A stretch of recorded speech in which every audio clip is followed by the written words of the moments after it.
Yeah, I would classify it as it's a little bit of genre bending, I would say. I would classify it almost as an art horror. Not that you really get something like that, but it's a horror thriller type of film, a chamber piece. Everything plays off in one location, story-wise, during the course of about 12 hours. So it's a really intense film, and I think it's really going to grab the audience. I must not voice.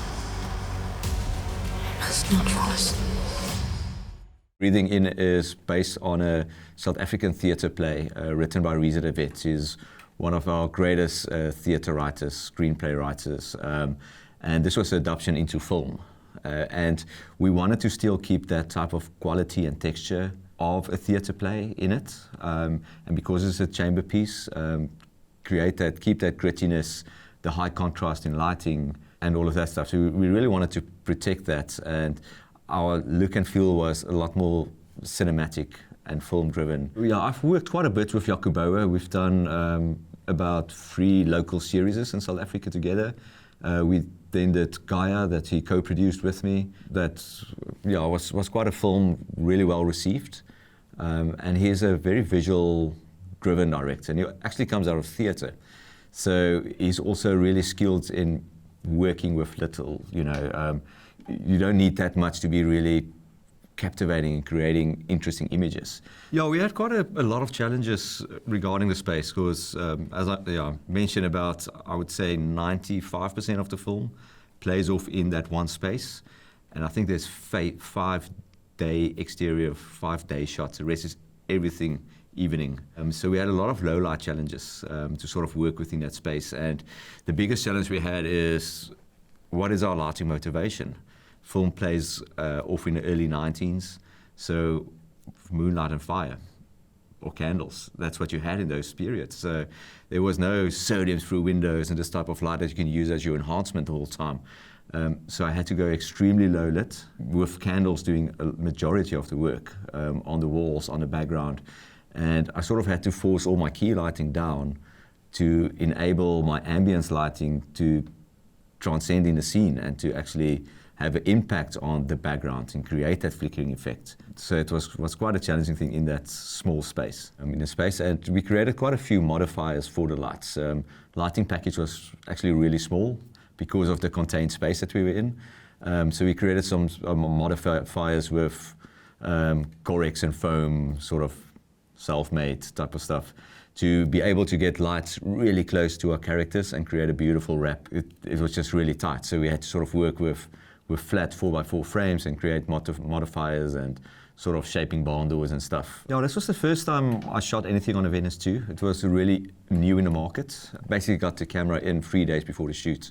And my first test was, because of the low light challenges that we're going to have, was to firstly see, okay, what is the limit we can push this to? So we filmed on the Venice 2 with the CP.3 lenses, everything in the dual ISO, really extremely low light. I think this is the first time in my life where I had to ask my gaffer to diffuse a candle for a specific close-up. Yeah, I think the CP.3's helped to maintain that neutral and natural look. So it's a little bit more contrast. I think your black rendering is really good on that glass.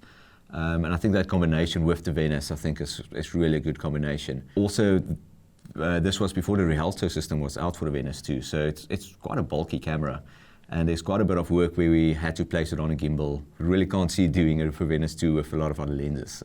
So the lightweight lenses and the weight of the CP.3's really added a lot to the movability of the camera, and also because you're in this smaller space, almost cramped up against a wall a lot of times, and you want to sort of maximize your space, because this wasn't a set. This was it's an old barn that was built in the 1800s that we shot in, and there's no removable walls. so you really had to work within that limitations of what your location or your set is. I do think it's quite a neutral look, but that's actually what I wanted. It's not a digital type of look. It's actually a very filmic type of fall off in your focus. It does do really good color, or your high contrast really worked very well in this type of low light settings, but I did not need blue flares or specific flares and color tones and that type of stuff. In my world, it was a perfect fit. Yeah, I think I've always been a really instinct filmmaker. So we do our planning and all of, as good as possible, your breakdowns and everything you're going to need, and you spend your time with your director. But this is a film, this is a story, it's something that needs to captivate. And I think that's the main thing, is to always try and stay true to what are we trying to tell, and how am I using these tools to use that in the most efficient way of telling this story, and hopefully in a visual gripping way that can keep people engaged as well. I'm Jorrie van Walt, and I'm the cinematographer for the film Breathing In. Leave her behind forever. She takes good care of you, doesn't she? More than you could imagine. I have to get back to my men. When you come back, you must stay. You must never leave again. I must not lose. I must not lose. I must not lose. I must not lose.